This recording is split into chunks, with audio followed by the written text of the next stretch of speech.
Градиме да трае.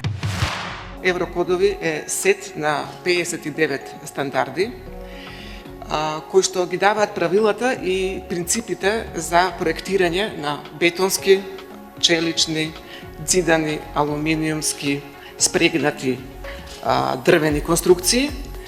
Исто така ги даваат геотехничките пресметувања и пресметувањето на сеизмичката отпорност на конструкциите. Македонските градежници знаат. Македонските градежници можат. Со денешниот развој на науката, 30 години непроменети стандарди е ужасно долг период. Конкретно ме прашавте за земјотресното инженерство. Дисциплината земјотресно инженерство формирана како наука е пократко од 1 век. Така што да зборувате за стандарди кои што се 40 години стари, тоа е како да зборувате за другите стандарди од 18 век. Развојот на науката е толку голем да ние мораме да го следиме. А зошто не го правевме тоа? Прво, Македонија е мала земја која што самостојно да вложува во истражување и сама да развива стандарди е неразумно. Цела Европска унија се обединува и ги обединува своите напори во согласувањето на тие нови сознанија од науката во стандардите. И нашата земја, како дел од Југословенската федерација и подоцна, прифати дека ние ќе ги прифатиме тие стандарди. И потоа да дозволиме 20 години да ги одложуваме нивната примена е неумесно. Македонските градежници знаат. Македонските градежници можат. Вториот чекор што понатака беше превземен од страна на комората, само иницијативно повторно, организирање на еден голем пакет на едукативни сесии во кои што беа вклучени сите инженери од областа градежништво во насока на едуцирање, информирање што се случува на европско ниво и што значи, која е важноста на што побрзо преоѓање во начинот и превземање на европските стандарди во начинот на размислување, проектирање и работа во струката. Македонските градежници знаат. Македонските градежници можат. Која е потребата од еврокодовите? Потребата е во насока на поквалитетни конструкции, по-оптимални конструкции, избегнување на одредени проблеми кои што можат да се јават, така да ние треба час поскоро да направиме се што е можно да ги усвоиме еврокодовите. Македонските градежници знаат. Македонските градежници можат. Ние се соочуваме со проблемот на конкуренција. Именно со примената на овие стандарди Законот за градежни производи и сообразност, во зависност од класата на производот, издаваме соодветни документи. Прашање. Дали со изјавата за сообразност на производ е завршена постапката на контрола или негдека во некои од актите се бара и дополнителна проверка. Имено се соочуваме со различни надзори, односно различни инвеститори, покрај издавање на овој документ или документ од сертификационо тело, надзорот да бара дополнителни лабораторијски и други испитувања. Тоа ми е првото прашање. Со подпрашање кои мерки и дејства треба да бидат превземени за засилување на контролата на производителите, односно на конкуренцијата. А второто прашање, бидејќи еврокодовите, реков, не идеме нов квалитет, нови вредности, а квалитетот се плаќа, дали имаме сознанија примената на еврокодовите, поготово ке делот на високоградба, на стамбената изградба, за колку проценти ќе предизвика поскапување на крајниот производ. Македонските градежници знаат. Македонските градежници можат. Градиме да трае.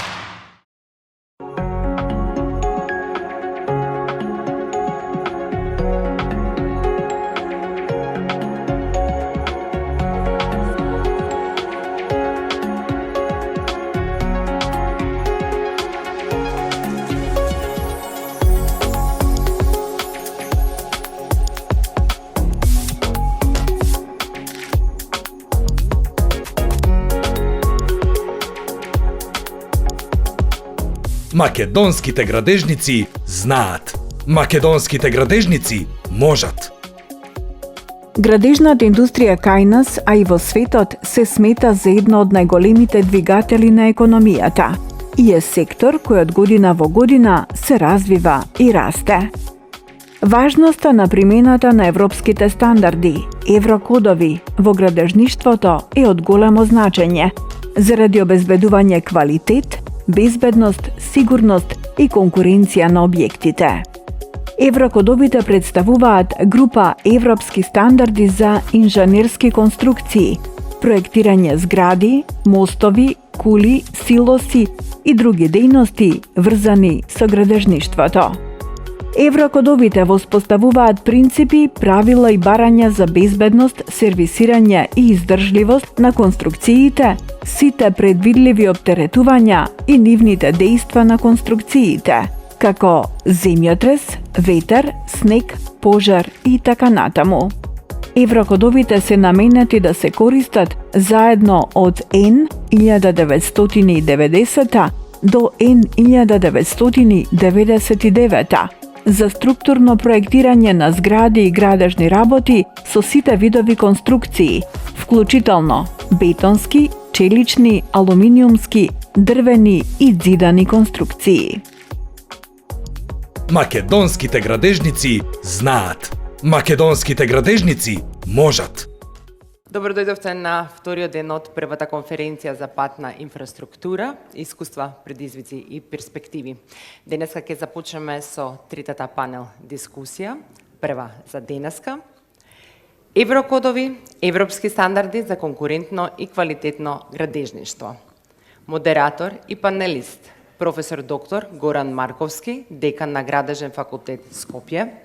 Панелисти, доктор Сонја Черепналковска, Институт за стандардизација, професор доктор Елена Думова Јовановска, универзитетски професор, Кристина Чулак, председател на Комората на овластени инженери и архитекти. Повелете. Добро утро и добар ден од мене. Благодарам за најавата. Му благодарам на организаторот за довербата да ми ја додели ова улога на овој мощен значаен панел кој ќе обработи проблематика со која што инженерите се соочуваат секојдневно и која е понекогаш сериозна причина за многу доцнења, поскапување на проектите и слично. И верувам дека ќе побуди нашиот панел, ќе побуди соодветен интерес. Моето задоволство е уште поголемо што се наоѓам овде помеѓу 4 дами. И ако мене ме прашувате, јас би сакал ова да биде единствен панел кој ќе трае цел ден.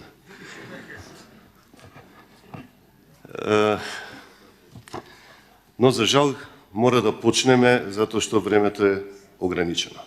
Пред да се обратам на трите колешки, трите дами, дозволете да ја искористам приликата што овде со нас е господинот Кицара, директор на Институтот за стандардизација на Република Северна Македонија, кој ќе го замолам накусо да ни се обрати и да ги каже приоритетите во работата на Институтот во проблематиката на стандардите поврзани со градежништвото. Македонските градежници знаат. Македонските градежници можат. Градиме да трае. Почитувани дами и господо, голем дел од вас и ме знае, со некои се знаме лично, затоа што Институтот за стандардизација е единствено национално тело кој ги представува национални интереси, меѓународните, европските, регионалните организации стандардизација ги промовира стандардите активности и преку издржение на јавни и приватни заинтересирани страни институцијата подготвува освојува доброволни национални стандарди. Што значи ова? Значи дека членството во Институтот за стандардизација кој постои 20 години, значи пред некој ден имавме 21-та седница на собранието на Институтот за стандардизација на Република Северна Македонија, каде што се прослави 20 годишнината од постоењето на институтот, кој е формиран 2003 година со одлука на тогашната влада и тогашниот премиер Бранко Црвенковски. Институтот се состои од неколку органи на управување. Тоа е собрание кое моментално брои 130 членки. Допре некој ден беа 150, некои се откажа, некои ни дојдоа новите и така натаму. Имаме од собранието се бираат 5 представници во советот, тие се, значи од мали и средни предпријатија 3, од високо образование 1 и од сертификатски тела и други институции, значи се бира еден представник. Другите 3 ги делегира владата на Република Северна Македонија, тоа моментално имаме представник од Министерство за економија, Министерство за финансии и Министерство за здравство. И имаме, значи, директор и надзорен одбор кој представува 3. Значи, сакам малце историјатот да ви го кажам. Јас сум директор од април 2018 година. Значи, сакам да кажам дека веќе се сродив со стандардизација, веќе научив и така натаму. И имав стандардизација таму кај што работев. Порано тоа беше Министерство за одбрана. Чест и задоволство ми е што до сегашната работа ја искористивме во насока на многу технички комитети, кои моментално институтот ги има 32 технички комитети, од тоа 5-6 комитети се бават баш со оваа проблематика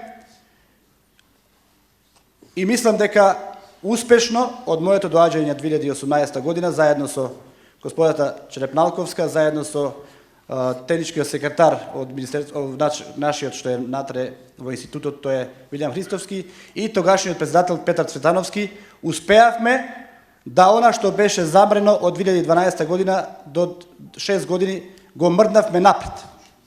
Помош на тогашната директор на Хидрометеоролошкиот завод, кој ни даде многу помош, и од другите институции кои сакаа да еврокодовите одат напред. Значи, мојата огромна желба и мотив да ова го направиме, затоа што јас сум дете кој растел со патишта. Татко ми работеше 40 години во Македонија пат, чичко ми после тоа беше во Македонија пат, значи јас сум јадел таков хлеб.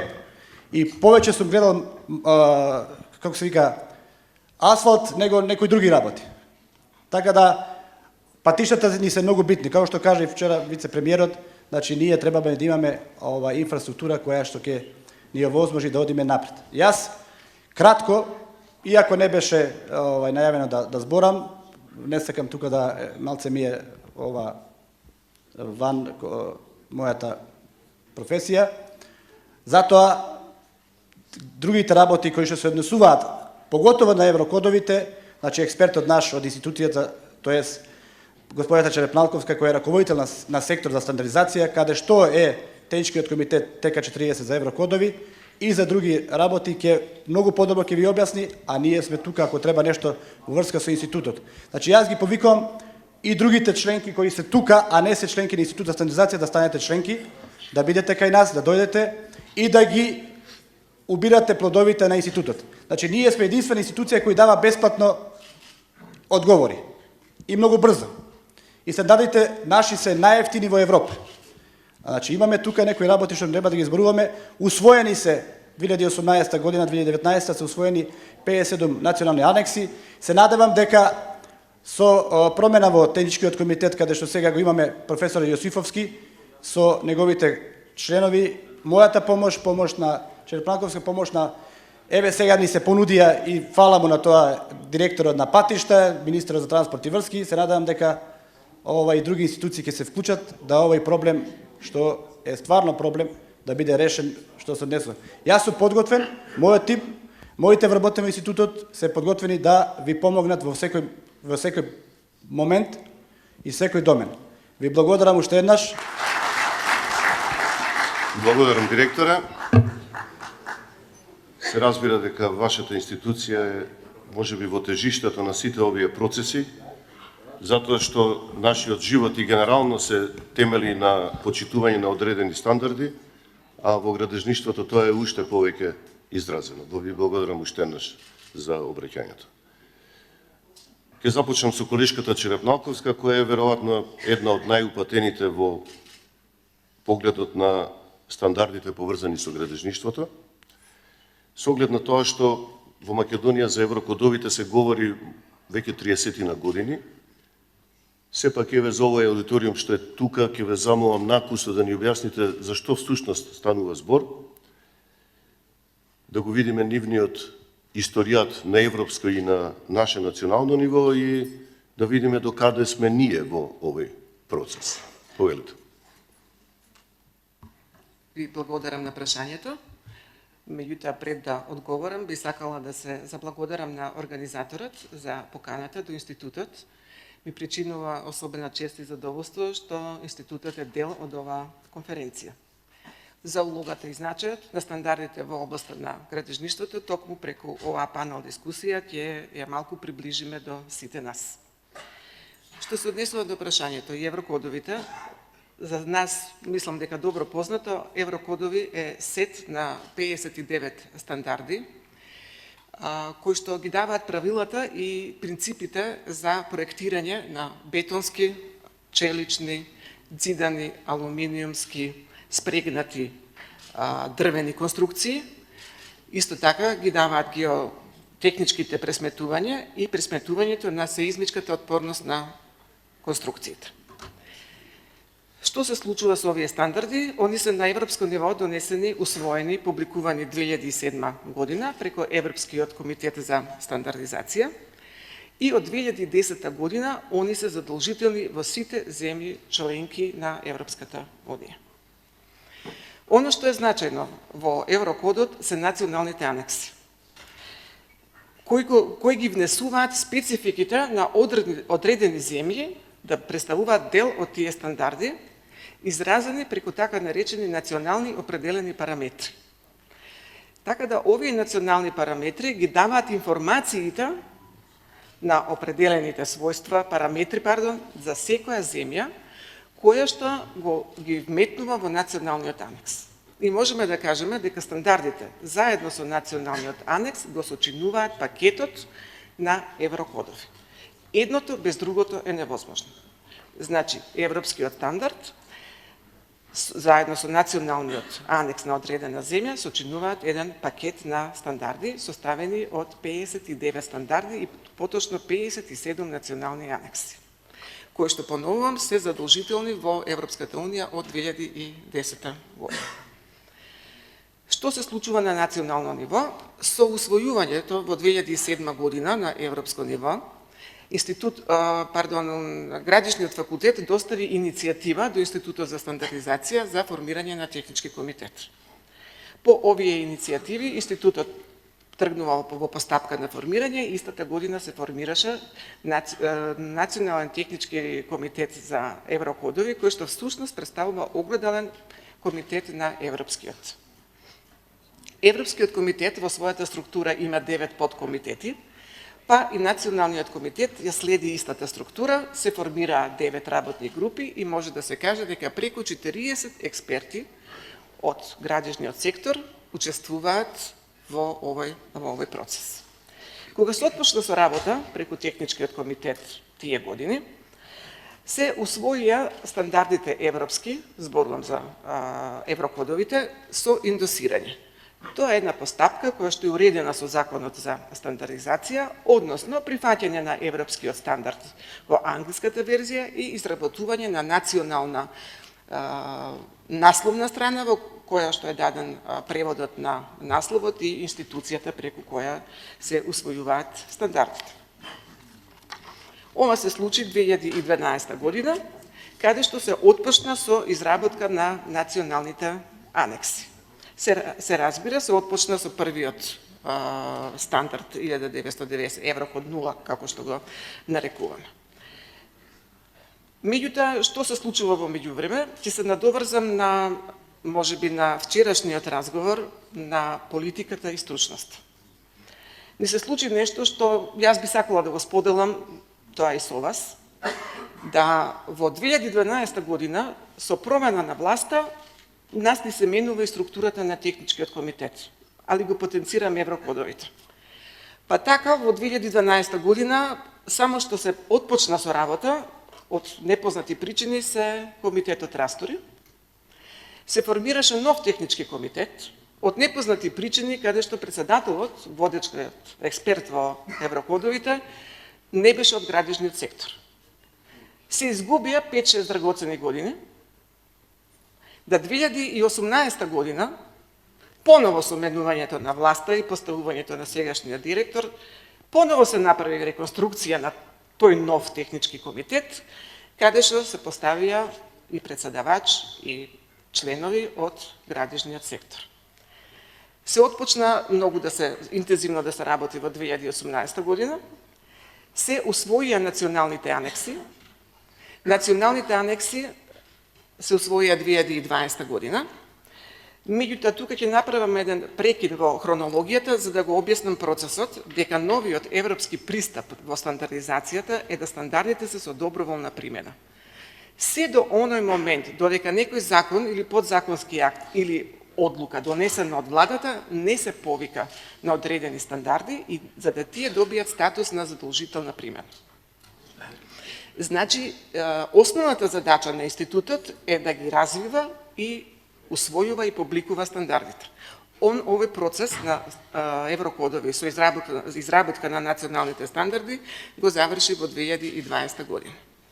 Согласно тој пристап, институтот ги достави стандардите, еврокодовите до Министерството за транспорт и врски, каде што Министерството под итна постапка направи измена на правилникот за стандарди и нормативи во проектирањето и со тоа ги стави во паралелна примена еврокодовите, стандардите од еврокодовите во 2020 година, со рок за нивна задолжителна примена од 1 септември 2023 година. Овој процес исто така оценет, без оглед што беше долг, оценет позитивно од европскиот формиран подкомитет за трговија, индустрија, царина и одоначување на делот на слободно движење на стоки и нетарифни бариери во трговијата, каде што овој комитет е задолжен, подкомитет, е задолжен за напредокот на Република Северна Македонија кон имплементација на техничкото европско законодавство. Да во тој извештај стоиме дека е искажано позитивно, што е целиот овој процес е завршен и дека задолжителната примена почнува 2023 година. Меѓутоа, во меѓувреме се развија дебати дека за страните кои што треба да ги применуваат овие стандарди не се спремни, се побара од Министерството да се одложи задолжителната примена и Министерството донесе акт на продолжување од 1 година за задолжителна примена на еврокодовите. Ова е накратко, еден краток историјат на европското и национално ниво што ни се случува со развојот, публикување и имплементација на стандардите. Меѓутоа, како заклучок би го додала следното, дека треба што поскоро да се отпочне со примена на еврокодовите. Зошто? Со примена на еврокодовите ќе се подигне нивото на квалитетот на проектирањето, ќе се даде поголема можност на домашните компании да учествуваат на европскиот и домашниот пазар. Понатаму би го посочила и следното, дека не чека еден друг нов процес и каде што треба да ги истрпеме овие негативни искуства на долготраен процес на усвојување, публикување и имплементирање, а тој нов процес се стандардите и примената од BIM технологијата, односно дигитализацијата во градежништвото. Каде што мислам дека треба што поскоро, значи да се заврши овој процес, па да се посветиме на другите процеси. Поново ќе се вратам на еврокодовите, затоа што за нас сите познато е дека се подготвува втора генерација на еврокодови. Овие стандарди се планира да се усвојуваат крај на 2024 и 2025 година. Од овие 59 стандарди има веќе 10 стандарди кои што се усвоени како нова верзија на еврокодовите и стандардите. Не треба да не секираат многу овие датуми, меѓутоа треба да ги пратиме, бидејќи усвојувањето не значи дека истата година ќе почнат со задолжителна примена и во членките од Европската унија. Меѓутоа треба да е добар сигнал дека веќе ние треба да се подготвуваме за некој нов процес, а ние не сме ни отпочнале со претходните генерации на стандардите. Ви благодарам. Јас само накусок ќе ве замолам за ваше мислење во однос на поврзаноста, комплетната поврзаност на стандардите во нашата држава, бидејќи еврокодовите се повикуваат на други стандарди, има стандарди кои што се и надвор од еврокодовите, кои што не се само за конструкции и слично. И сметам дека тоа е можеби еден од клучните елементи за да имаме поквалитетно градежништво, поефикасна изградба на инфраструктура. Па за еден ваш кус осврт на оваа тема ќе ве замолам, за да можеме да оставиме што повеќе простор за дискусија. А само да напоменам една споредба, да кажам дека еврокодовите во Словенија се усвоени 2008 година. Повелите. Интересно е и важно е ова прашање, каде што на крајот ќе ги истрпиме и заклучокот зошто не е добра паралелната примена, али морам прво вовед да кажам за ова што вие го кажавте. Значи, невозможно е примена на еврокодовите без примена на останатите стандарди. Кои се сега тие останати стандарди? Тие стандарди се за градежните производи, кои што зборуваат за квалитетот на градежните производи. Сега каква ситуација имаме во Македонија? Нивната задолжителна примена е преку друг закон, Законот за градежни производи. Законот за градежни производи е одговорно друго министерство, тоа е Министерството за економија. Значи имаме два закона поврзани со градежниот сектор. Едниот е Законот за градење под Министерството за транспорт, а другиот Закон за градежни производи е под Министерството за економија. Како овие стандарди сега во овој процес стануваат задолжителни, поново пристапот да не го поновувам, го кажав претходно, значи со објавување на листата на стандарди на градежни производи од страна на Министерството за економија во службен весник. Со нивното објавување, кој е уредено во Законот за градежни производи, овие стандарди стануваат задолжителни. Меѓутоа, процесот не е едноставен и за вака кратко време ќе се потрудам малку да го објаснам.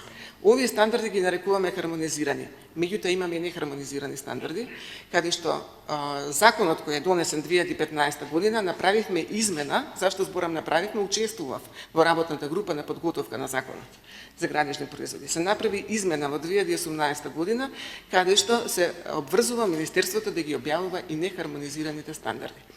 Морам да објаснам кои се тие нехармонизирани стандарди, токму за најкруцијалните градежни производи, а тоа е бетонот и чаликот.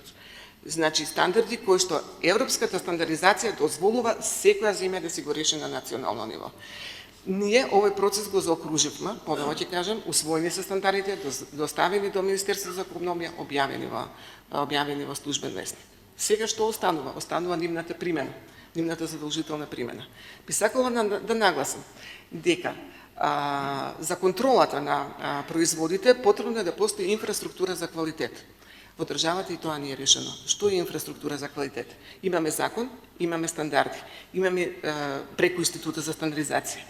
Имаме Институт за акредитација, каде се наоѓа во целата оваа приказка, затоа што по овие стандарди треба да постојат сертификацијски тела и лаборатории кои што го испитуваат квалитетот и го пратат квалитетот на градежниот производ.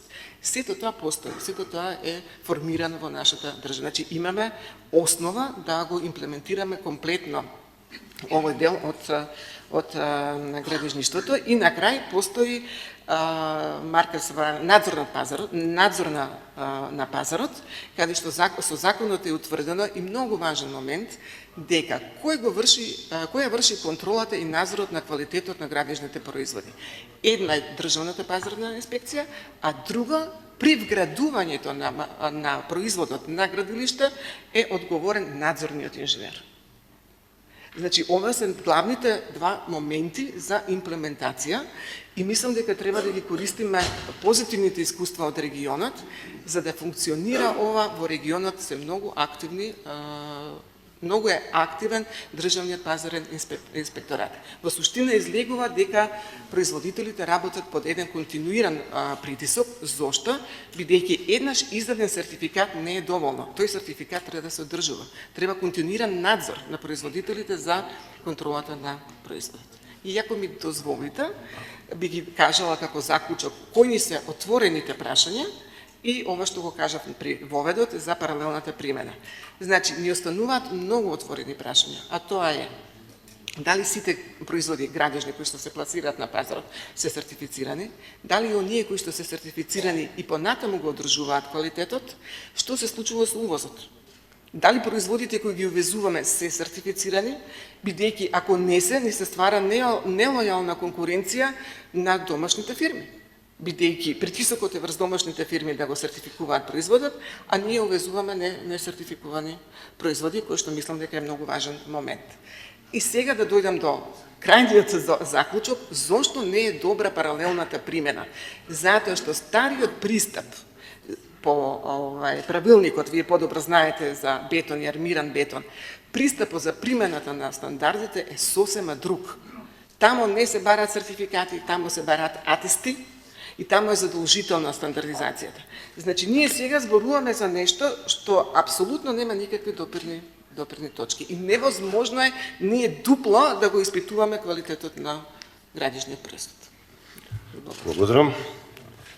Тешка е ова проблематика да се објасни на брзина. И кратко е времето, да, али добро, се надевам дека се потрудим да... Тоа го зборувам од лично искуство, бидејќи често ја гневам Сонја прашувајќи и потпрашувајќи за овие правила во стандардизацијата. Благодарам многу за ова интересно воведно излагање. Верувам дека ќе има прашања и ќе имате прилика да објасните одредени проблеми.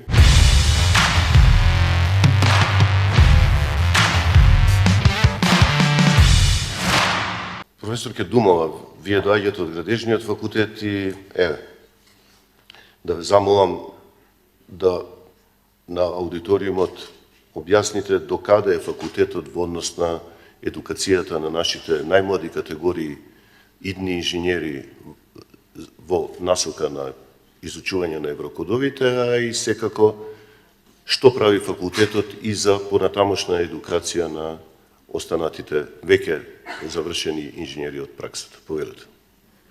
Благодарам, декане, и јас да се придружам на честитките на организаторот на овој настан, идејата да се собереме сите и да разговараме на многу различни теми.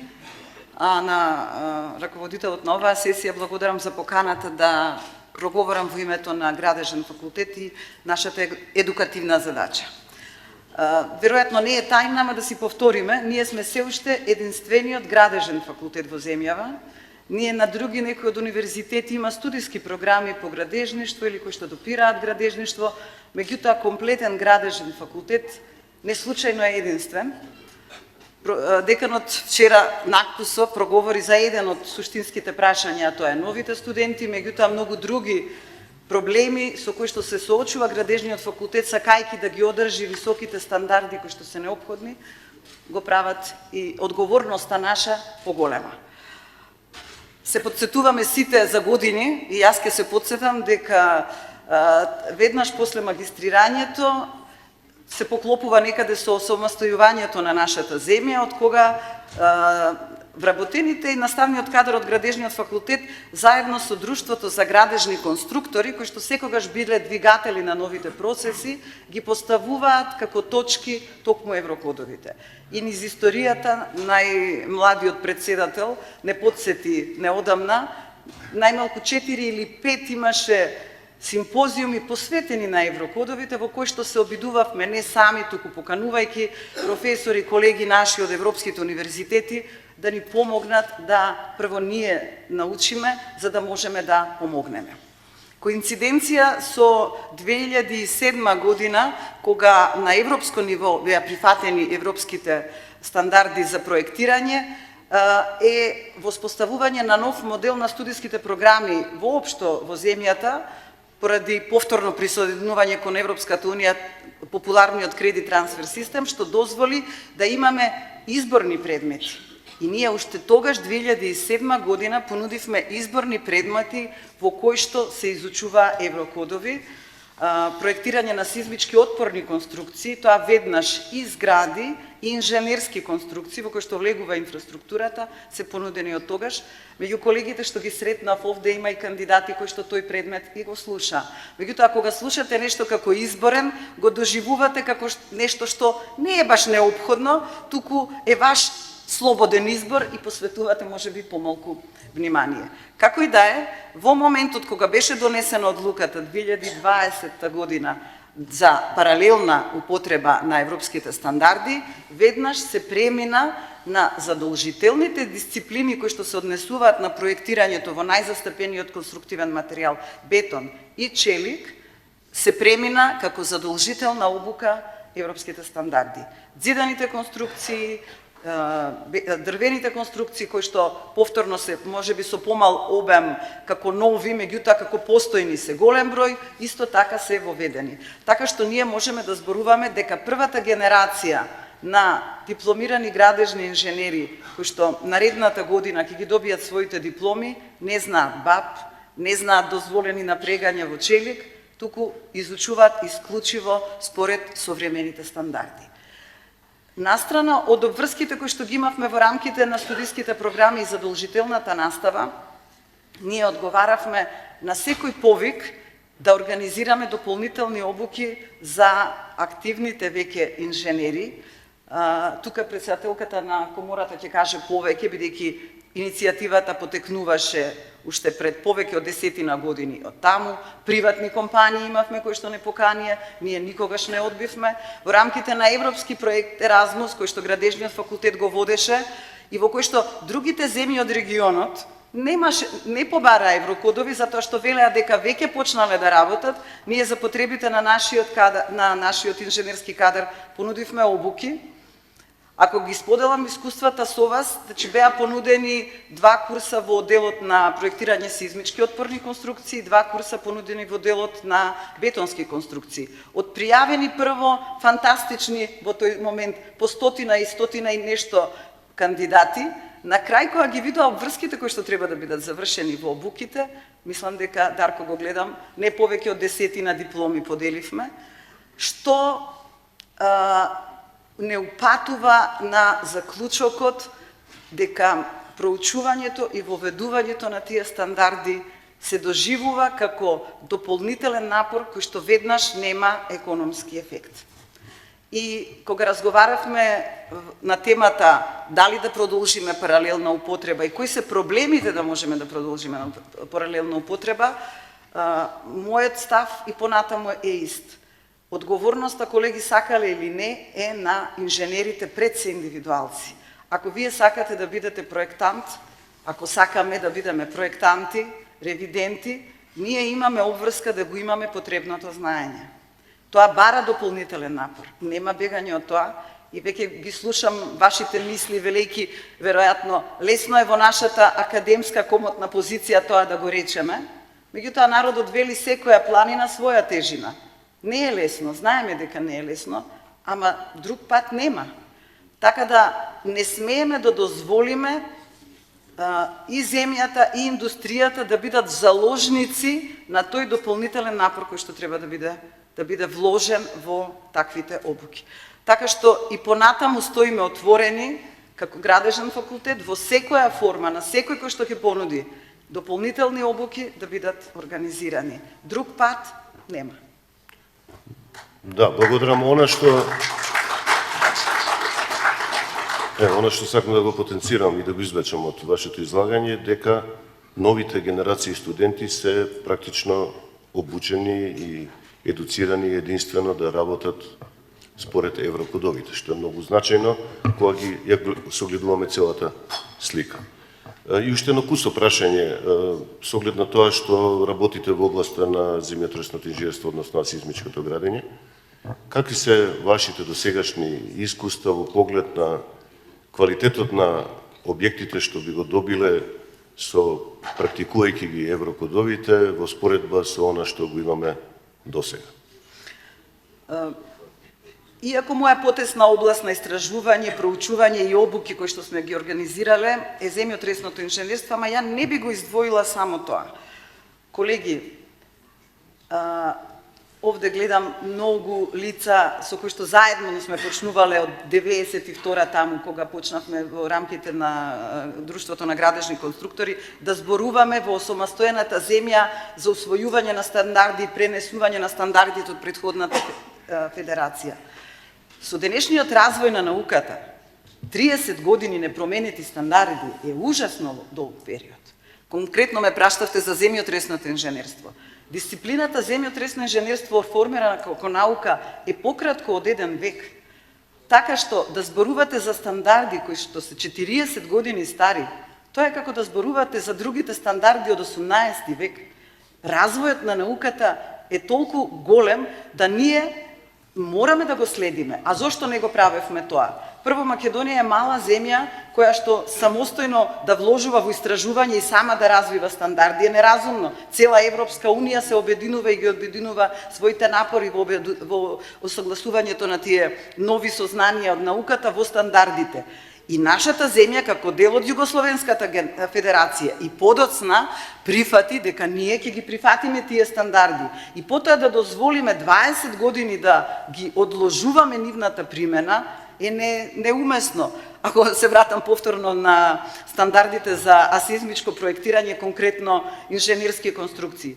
Па ние дури не успеавме и преминот од од федерацијата во самостојна држава да го направиме глатко, така да стандардите кои што ги применуваме за инженерски конструкции во рамките на кои што се и мостовските виадуктите кои што се задолжителни на транспортната инфраструктура, се со неусвоени стандарди. Затоа што во тој премин, кога ги подготвувавме во Југословенската федерација, тие беа усвоени во Југословенската после осамостојувањето и ние имаме дури и таков еден расчекор во примената на тие стандарди. Од тука, на вистина, пак ќе повторам, не е лесно, се сложувам. И како што се продолжува времето, така новите сознанија стануваат уште поинтензивни. Последните обуки кои што беа организирани, можам да споделам, мислам со задоволство констатација, ние имавме во иста клупа татко и син. Татко моја генерација, синот мој студент. Значи тие мора заедно да седнат и се знае кому е потешко новите сознанија да ги согледа. Ама може ли поинаку? Не може. Од тука веднаш примена на стандардите за мене е апсолутно прашање без било каков друг одговор.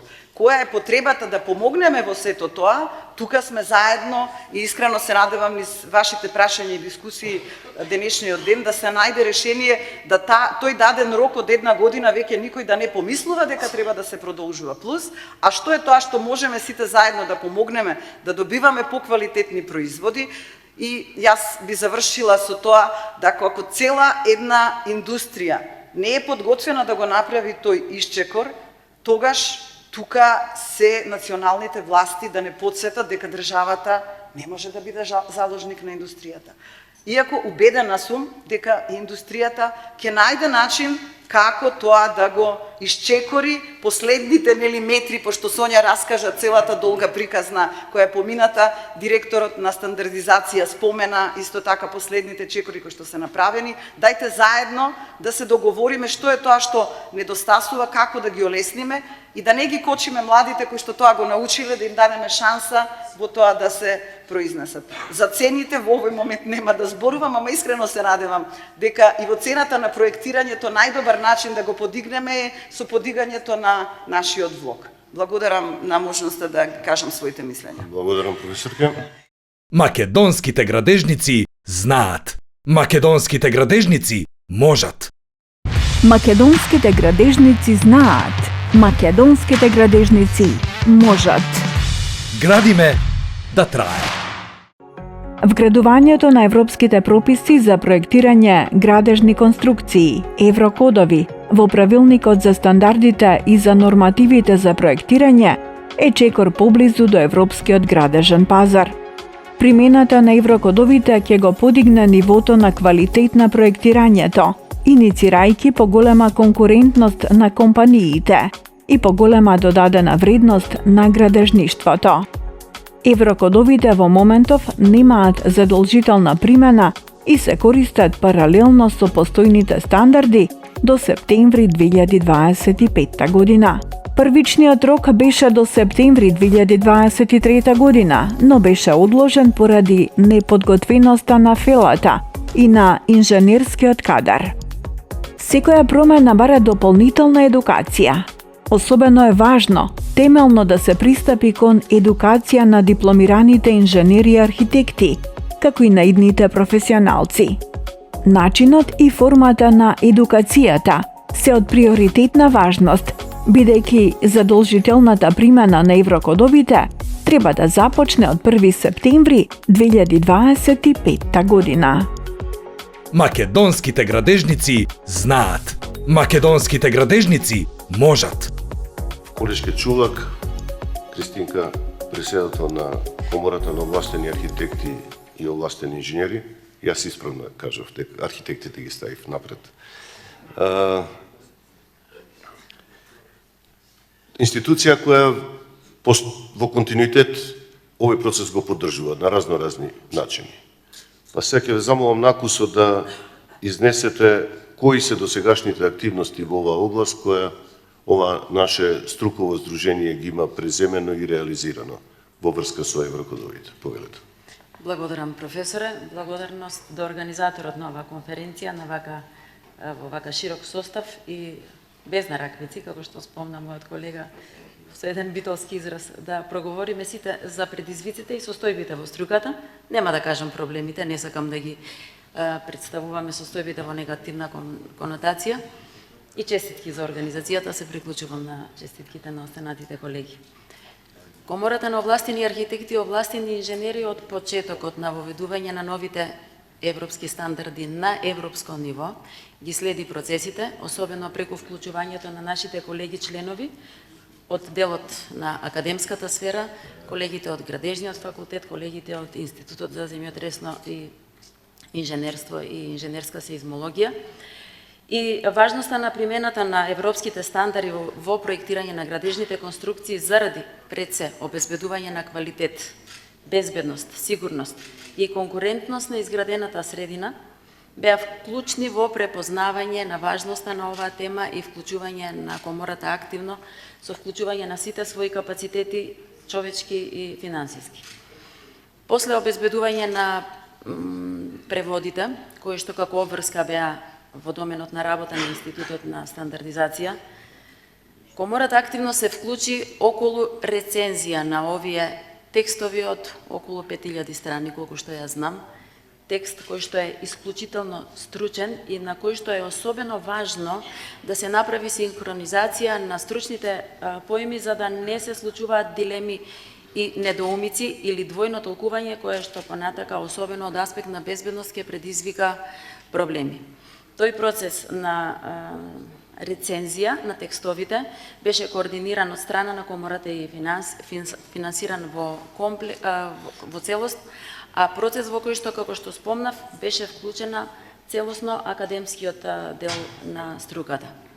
Вториот чекор што понатака беше превземен од страна на комората, само иницијативно повторно, организирање на еден голем пакет на едукативни сесии во кои што беа вклучени сите инженери од областа градежништво во насока на едуцирање, информирање што се случува на европско ниво и што значи, која е важноста на што побрзо преоѓање во начинот и превземање на европските стандарди, во начинот на размислување, проектирање и работа во струката. Во тој пакет на информативни сесии, па околу 1000 колеги градежни инженери продефилира сесии кои што беа организирани не само во Скопје, туку на територија на цела држава. Повторно беа вклучени колеги кои што веќе претходно активно учествувале на национално ниво, а во работата и утврдување на важноста на овие прописи и стандарди.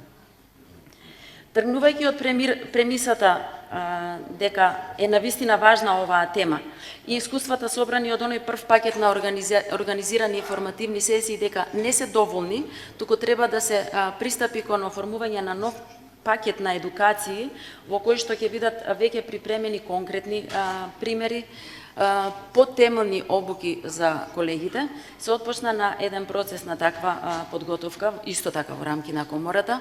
За жал, оној период пандемиски од скоро 2 години застој не даде некој поголем резултат, меѓутоа веднаш после отварањето и враќањето во нормалната пост-ковид ситуација, во 2021 година, по иницијатива на раководителите, членови на управниот одбор, раководителите на клучните оделенија, оделение градежништво и геотехника, се отпочна таа активност.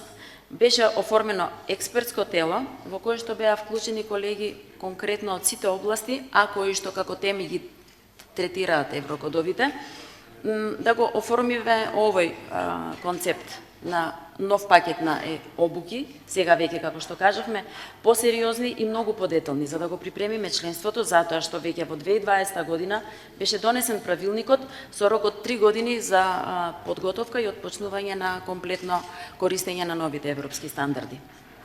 Во рамки на работењето на тоа експертско тело, после бројни одржани состаноци и со стопанските комори и со Институтот за стандардизација, беше утврден тој принцип на одржување на обуки и веќе се отпочна процесот кој е во тек и паралелно на тоа беше испроведена анкета како да се кој свет практично се чувствува спремен да се вклучи, не само академскиот дел на струката, меѓутоа и колеги кои што само иницијативно почнале да ги работат, само иницијативно се едуцирале и се вклучиле. Така да процесот на обуки веќе течи. Јас ги охрабрувам сите колеги присутни тука, кои само иницијативно, кои во рамки на своето работење во фирмата, односно во институцијата каде што е вклучен, да ги посетат овие обуки. До сега се одржани 2 сесии на овие обуки, повеќе од 210 членови конкретно заинтересирани ги поминаа, но и натака продолжуваме со реализирање на обуките. Благодарам. Нашата комора е членка на Европската асоциација на инженерски комори, членка на регионалните здружувања на коморите, па предпоставам дека на многу од вашите работни состаноци разговарате и на оваа тема. Чисто да видиме каде сме. Би ве замолил да ги споделите искуствата и сознанијата во однос на тоа каде се другите, особено земјите од регионот, во оваа област, оние земји кои што не се членки на, се уште не се членки на Европската Унија или па се членки, а се сепак од нашето обкружување. Да, нашата комора одамна е членка и на Европскиот совет на инженерски комори, од неодамна членка на Европскиот совет на комори на градежни инженери. Една од иницијаторите и основачите на ИИРИС, инженерската иницијатива за регионална соработка, активен член тамо, каде што особено на тие состаноци се разменуваат искуствата општо во градежништвото. Оваа година бевме и организатори на средба на ИРИС, точно на темата еврокодови. Се преслушавме до каде сме, освен во Бугарија, каде што се уште се во паралелна примена старите и новите прописи на користење за проектирање во градежни конструкции, како и кај нас. Спомнавте, професоре, најнапредни се словенците, како и секогаш, особено на во работењето на сите републики од бившите југ простори. Тие скоро 1,5 деценија ги користат еврокодовите. Последни во 2017 хрватите веќе активно работат на тие, според тие прописи. Србите 2020, црногорците од почеток на 2023 година. Така да евидентна е состојбата дека личната заложба на поединецот за одење напред понатака се рефлектира и во целокупните резултати во градежништвото. Од одделението на градежни инженери во комората произлезе иницијатива за пролонгирање на овој период за паралелна примена на еврокодовите, европските стандарди за проектирање на градежни конструкции. И таа иницијатива паралелно беше процесирана до целото членство, како што впрочем и најчесто и делува комората, преку спроведување на широки анкети и вклучување на целокупното членство.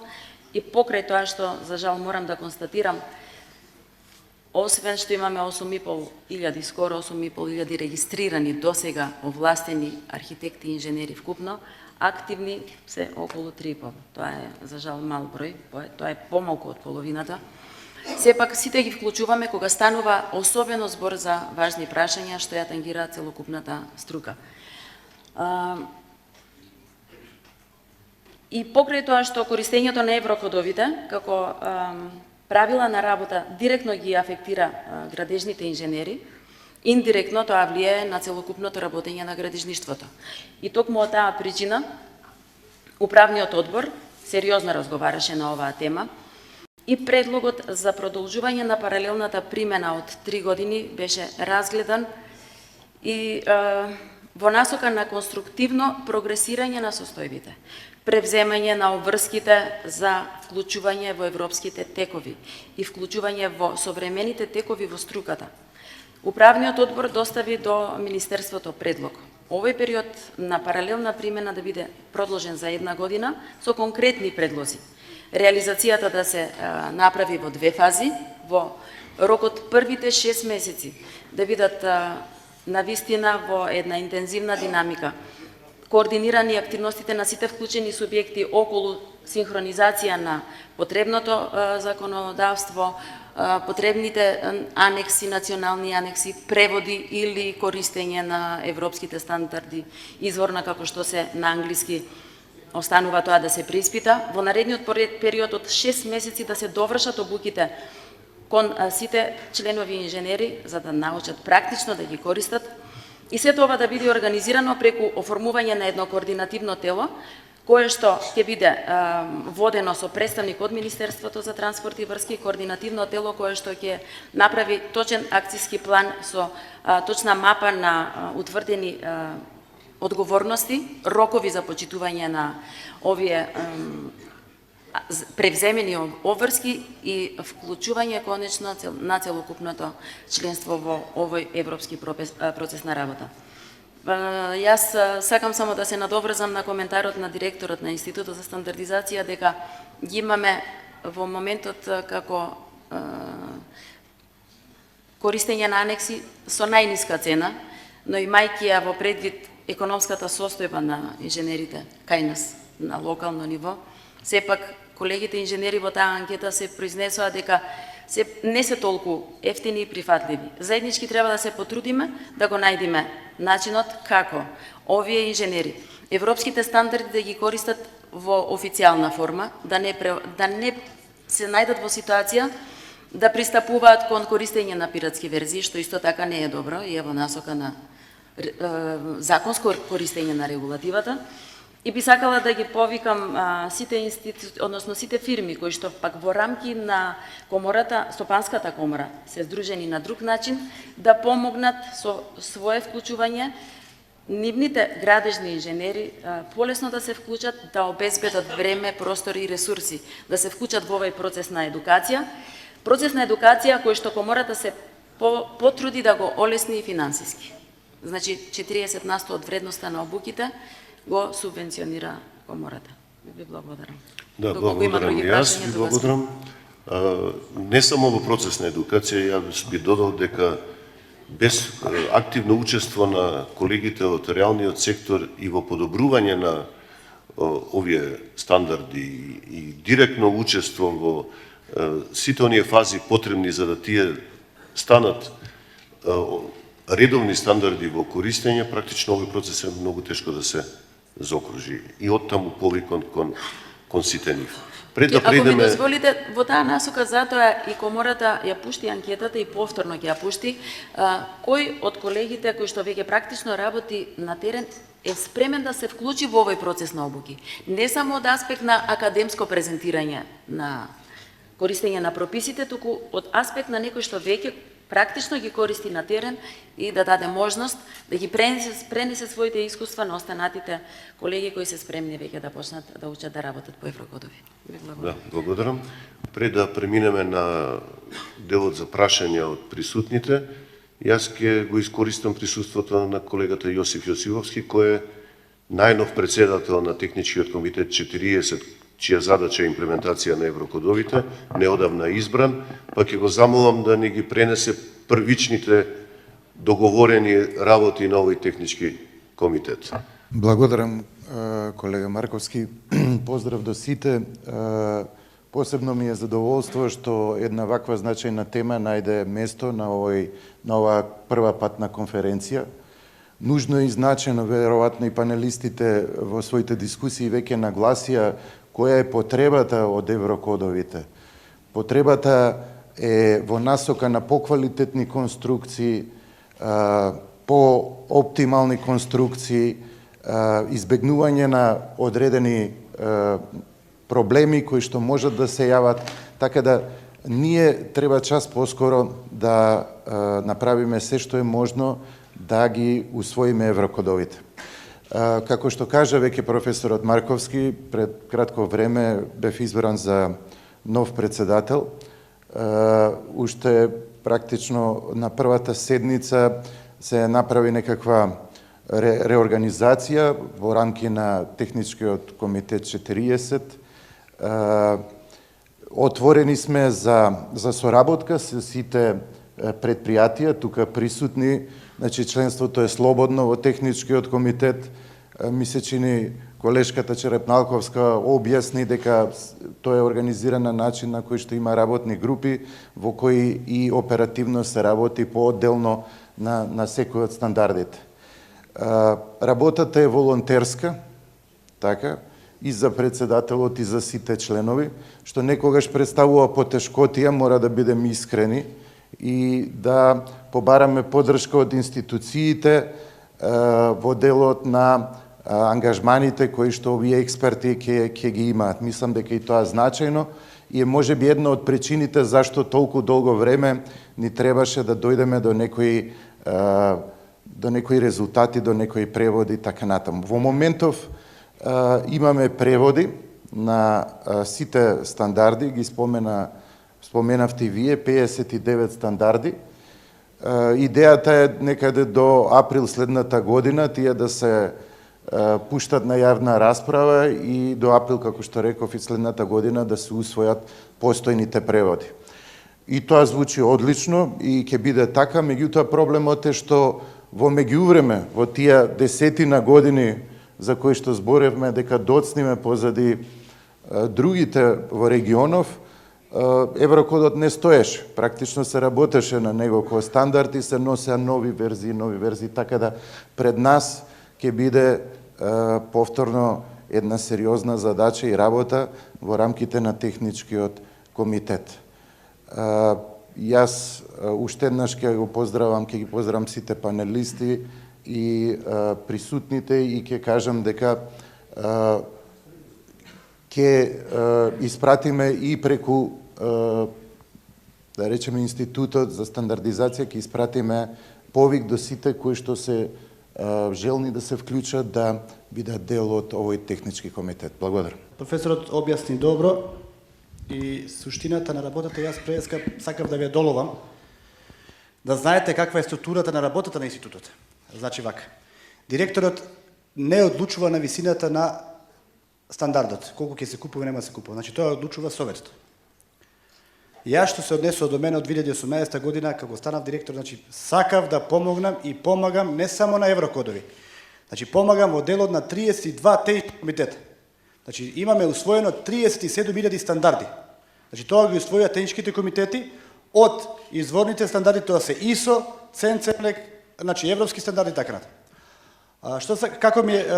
Што ми беше поентата? Јас повторно ќе разговарам со Советот, имаме тука 20 представници од Советот, членови кои ќе ги замолам, можеме да направиме и состанок, со вас и ќе биде добро, да седнеме, да разговараме и да најдеме заеднички јазик како тоа да го спроведеме. Но, потенцирам, Институтот за стандардизација, значи, исклучително својот буџет го пополнува од членките и продажба на стандарди. Во овој период, од 6 години, имаме толку мала продажба на еврокодови, што е тоа минимално. Така да, не знам што би кажал во тој дел. Значи имаме продажба на многу други стандарди кои што се, да речеме, ги усвајаат некои други технички комитети. Но, добро е што после 6 години, од 2018 веќе 6-та година, значи моето потенцирање за еврокодовите, значи моето ангажирање за еврокодовите заедно со моите вработени, со Черепналковска, со членовите на техничкиот комитет, што има барања, јас, колку што можев, помогнам и ќе помагам. Добро е што некој после 6 години се сети за ова да се разговара на многу повисоко ниво и јас повикувам од ова место, повикувам и владата, повикувам и заинтересираните страни, кои им се потребни еврокодовите, да помогнат на луѓето кои се во техничкиот комитет. Како да помогнат? Дали тоа ќе помогнат со плаќање на преводите, на усвојување и така натаму. Институтот за стандардизација нема пари за таа работа. Затоа е членството во техничките комитети доброволно. Значи, доброволно се пријавува секој кој сака да биде член на техничкиот комитет. Значи, ние никого не тераме. И доброволно е пријавување во Институтот за стандардизација. Мене ми е жал, некна на собранието, што не дојдоа представници од градежната фела. Беше многу малци, може би 1 и 20 институции. Значи, сакам да потенцирам една работа. Ако некој му треба некој работа, значи, место за разговор има, и јас сум секогаш отворен, имаме собрани, имаме председател собрани, имаме совет, значи имаме директор, имаме вработени кои што ќе помогне за оваа работа. Добро е уште еднаш што ова денеска се потенцираше, еве јас ви стојам на располагање и ви кажувам дека нема да се кочат процесите, дури јас повеќе ќе ги иницирам, како што досега ги иницирав и работењето на техничките комитети. Значи, техничкиот комитет работи на основа на предлог на председателот и на членовите кои се внатре. Ако они побараат да има технички комитет, окей за нас. Али да се вратам уште еднаш на одговорот што ми беше прашањето од ваша страна. Не се толку скапи да може некој да ги купи, што ќе заработува илјадници евра, а да даде, значи, пакетот, ние дадовме некоја цена таму, ако е членка, ако не е членка, значи ако не е членка за цел пакет на стандарди е 192.000 денари. Луѓе, не молам. Не квадрат е 1600 евра во Скопје. Да не кажам за некои други работи. Значи, ние мораме институтот да оди напред со некои пари. Мораме да речеме да ги задоволиме и потребите на вработените. А оние што се членки има 40% попуст. Значи, рачунајте колку треба да плати членката која е на техничкиот комитет или на институтот за комплет пакет за тие работи.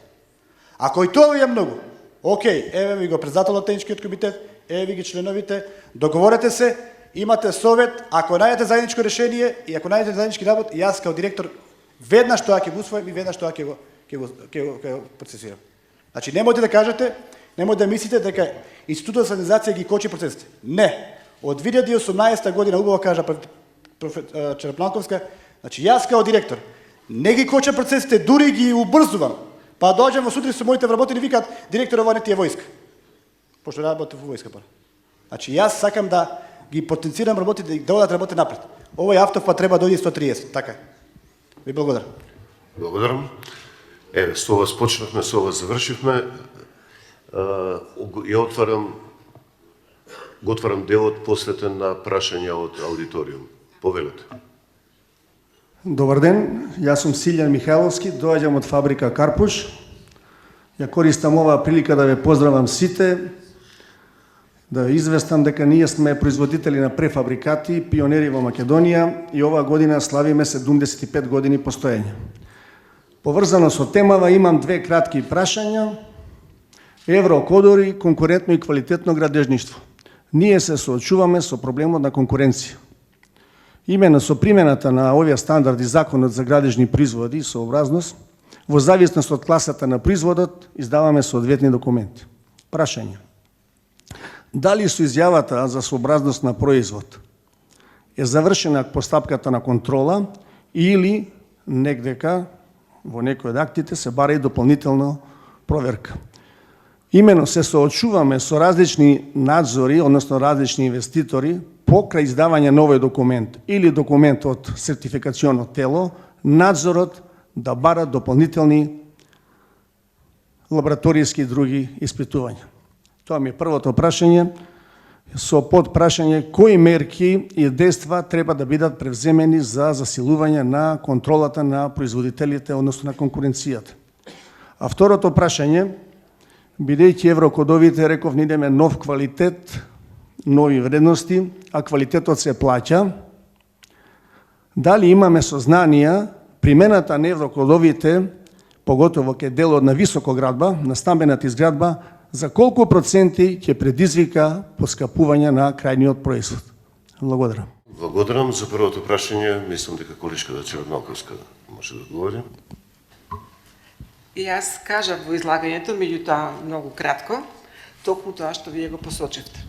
Значи, производителот е должен да издаде изјавата за својства, меѓутоа тука процесот не е застанат. Значи, производите подлегнуваат на континуиран надзор од страна на сертификацијските тела, за одржување на таа изјава која што ја издава производителот.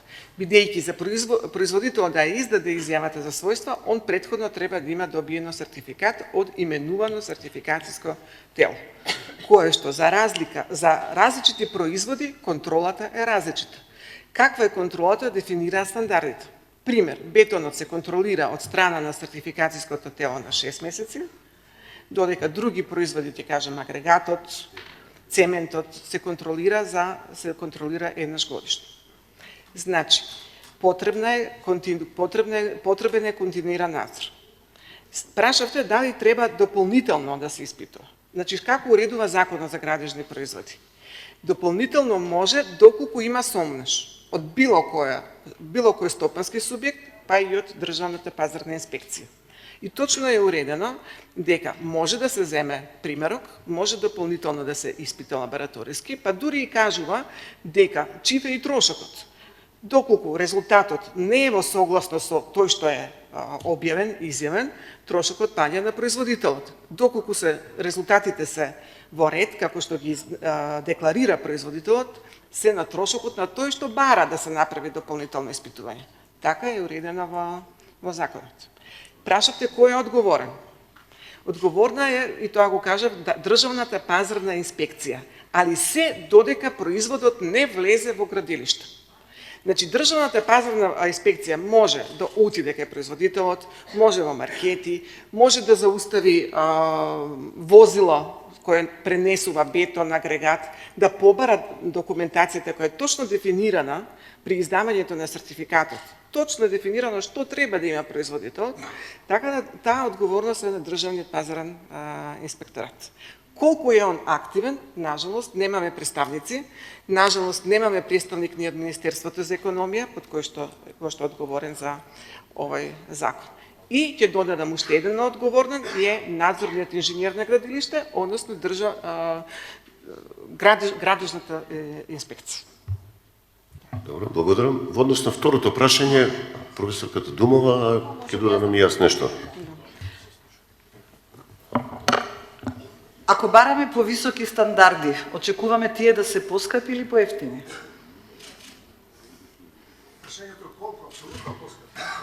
Тоа генерален заклучок е тешко да се донесе, сега, но ова поскапи. Да довршам, се извинувам. Мислев дека вештината и знаењето на стандардот ќе помогнат тоа да биде помало. Токму комплицираноста на новите стандарди и познавањето на сите елементи, затоа и кога и на студентите предаваме, и кога се обидуваме да помогнеме на поискусните инженери да ги осознаат, знаењето, концептот на еврокодовите е таков кој што бара подобро знаење да имаат проектантите подлабоко во разбирањето на самите прописи и им дава можност да носат одлуки. Почнувајќи од најосновното, во старите стандарди за сеизмичко проектирање, инженерот појма нема колкава е редукцијата на сеизмичката сила. Се влегов во детали, ама чисто да кажам. Овде имаме сега 3 класи на дуктилност и во зависност на избраната класа на дуктилност ви дава механизми како да влијаете на конечниот производ. И такви елементи има многу низ стандардите. Од тука, само низ пракса и работа, можеме да ги најдеме границите на прифатливото за нас, бидејќи ние, особено во земјотресното инженерство, секогаш балансираме помеѓу цената и очекуваната сигурност. Во старт знаеме дека ќе има штети од тој очекуван земјотрес со кој што проектираме. Така да, јас тоа би рекла, подоброто знаење на прописите, подоброто знаење на позадината на прописите ќе ни помогне да најдеме и најсоодветни економски решенија. Така што не можеме анблок да кажеме дека ако го одбереме единствено, ако го одбереме истото ниво, ние се обидовме такви да направиме анализи во рамките на проектните задачи кои што студентите ги работат. Ајде ако направиме иста редукција на сеизмичката сила и според наши прописи досегашни на виката, да ги споредиме со новите, повторно многу зависи која дуктилност се е одбрал и како потоа ќе ги разработуваш деталите. Така да, моето искуство досегашно вели дека има моќ, ако добро го знаеш материјалот, да до крај го искористиш материјалот и да влиеш на цената. Се разбира, тргнувајќи од посакуваната сигурност. Благодарам. Следно прашање. Најпрво, мило ми е што повторно имаме прилика да дискутираме во еден ваков формат.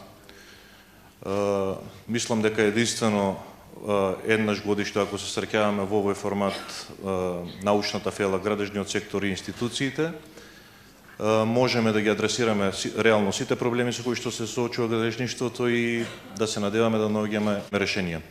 Најпрво би сакал да моето прашање ќе биде во насока на квалитетот на градежните материјали.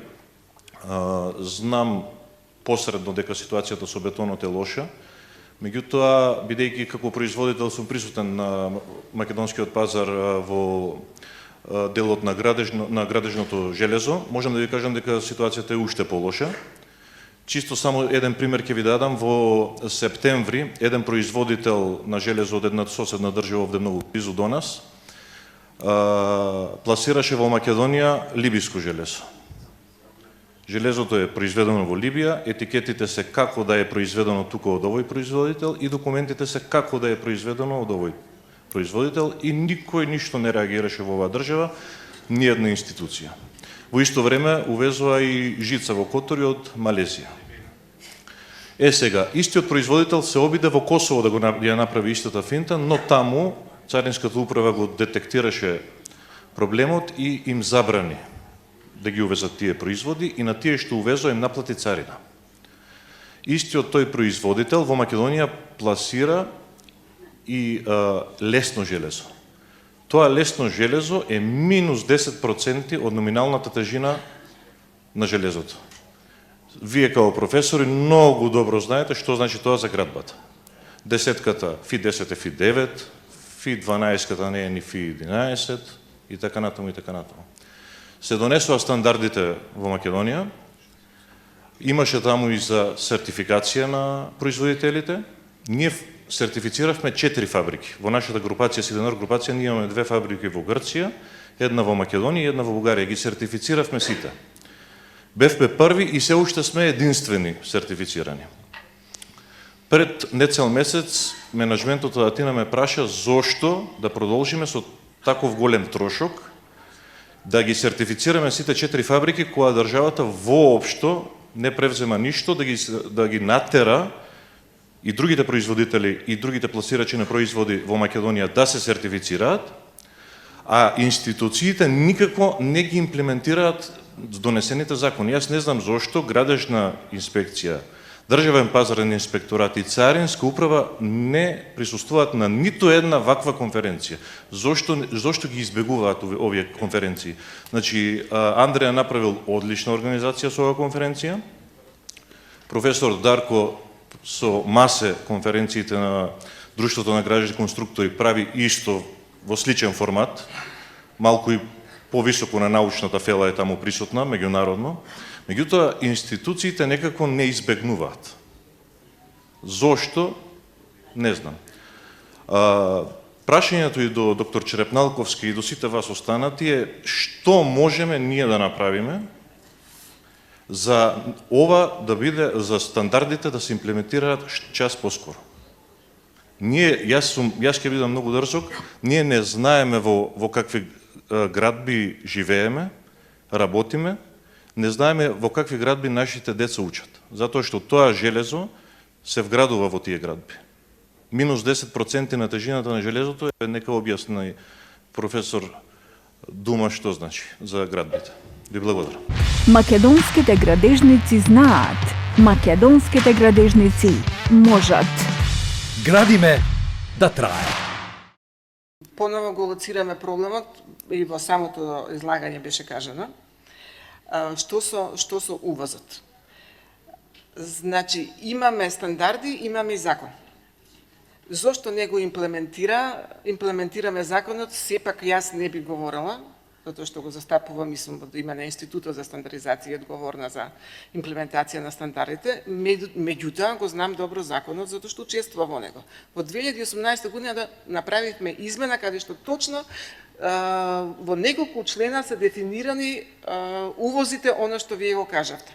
Што во случај ако имаме увоз од земја членка на ЕУ, Што во случај ако доаѓа градежен производ од некоја земја која што не е во ЕУ и нема сертификат, а што ако има и така натаму. Значи точно е се регулирано.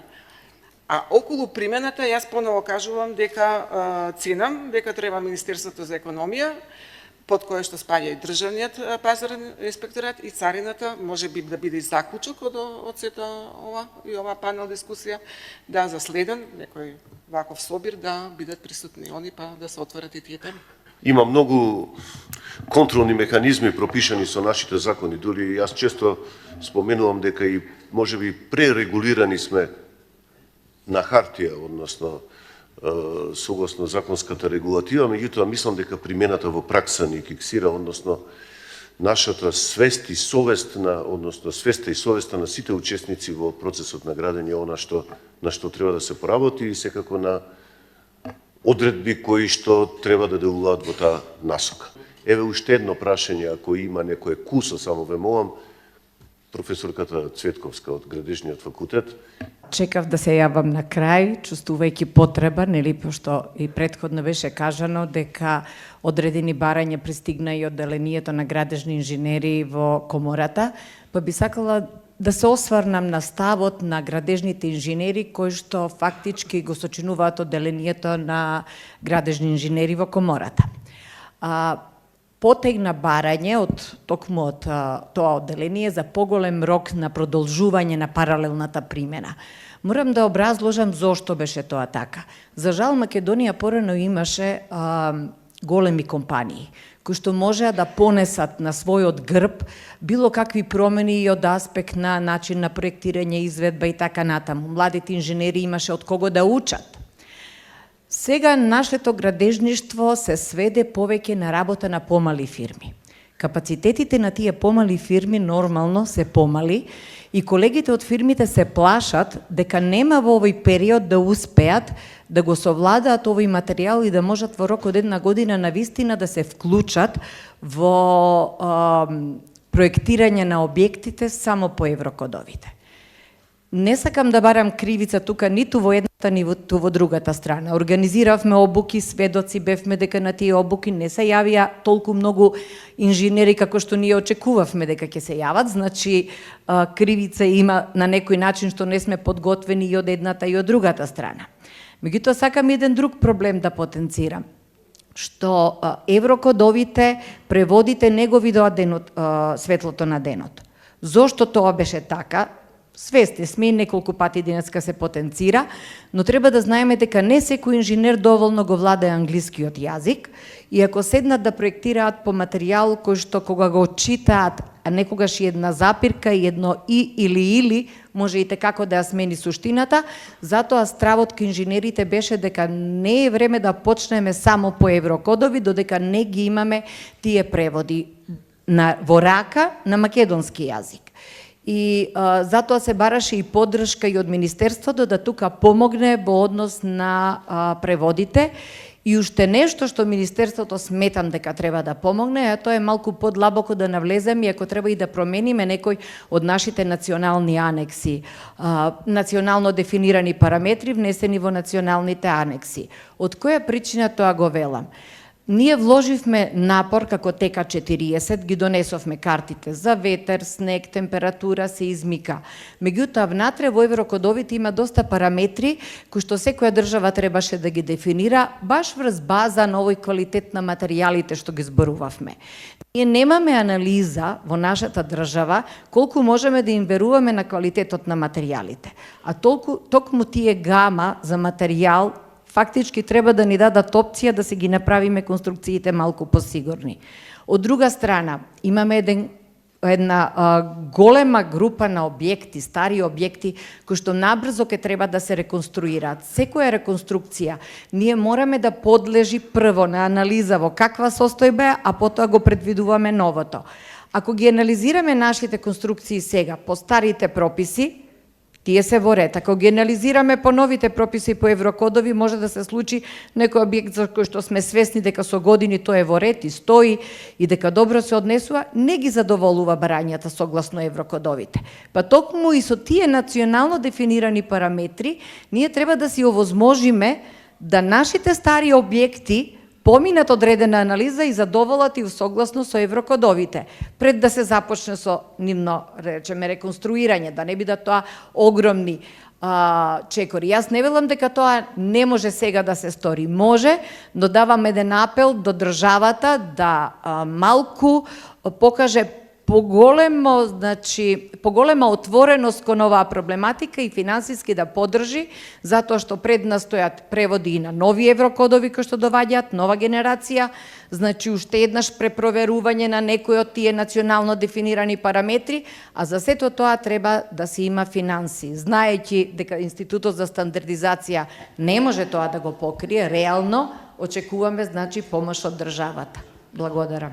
Благодарам, колешке Мери. Мојот одговор стварно би одземал голем дел од наредната сесија. Јас само ќе завршам дека веројатно најголемата причина за желбата за одолжување е оној познат термин во психологијата страв од промени. На тоа треба да се поработи. Ви благодарам, инаку од Министерството имаме поддршка за се во оваа проблематика. Ви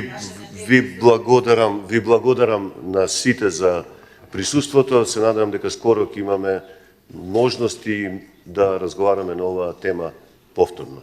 Ви благодарам посебно вам. Македонските градежници знаат. Македонските градежници можат. На првата конференција за патна инфраструктура, искуства, предизвици и перспективи и панел дискусијата со наслов Еврокодови, европски стандарди за конкурентно и квалитетно градежништво, беа потенцирани следните состојби и заклучоци. Еврокодови. Еврокодовите се состојат од 58 европски стандарди и од 57 национални анекси за проектирање градежни конструкции. Квалитет и пазарен пристап.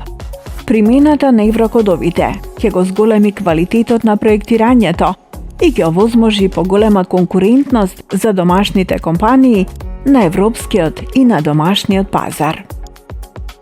Едукација на инженери. Еврокодовите треба да станат дел од континуираниот едукативен процес за дипломираните инженери, бидејќи се тие веќе интегрирани во образовниот процес за тековните студенти. Македонските градежници знаат. Македонските градежници можат. План за постапување. Под број 1. Едукација. Програми и тренинзи за инженери и архитекти. Под број 2. Образование. Вклучување на еврокодовите во образовниот систем. И под број 3. Правилници. Промени во правилниците за проектирање. Заклучок. Примената на еврокодовите ќе го подобри квалитетот на градежните конструкции.